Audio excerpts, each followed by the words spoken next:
তো হ্যালো বন্ধুরা, আজ আমরা চলে গেছিলাম বেহালা ইয়ং মেন্স অ্যাসোসিয়েশনের খুঁটি পুজো।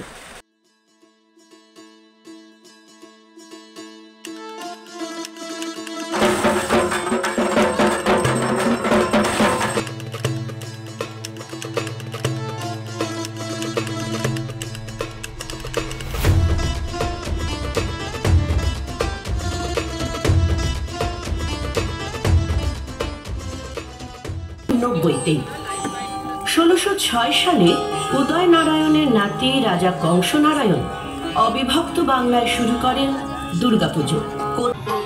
আজ থেকে ৪০০ বছর আগে সেই উৎসবের জন্য খরচ হয়েছিল ৯ লক্ষ টাকা। অর্থনীতিবিদরা হিসেব কষে জানাচ্ছেন ৪০০ বছর আগের ৯ লক্ষ টাকার বর্তমান বাজার মূল্য প্রায় ৩০০ কোটি টাকা।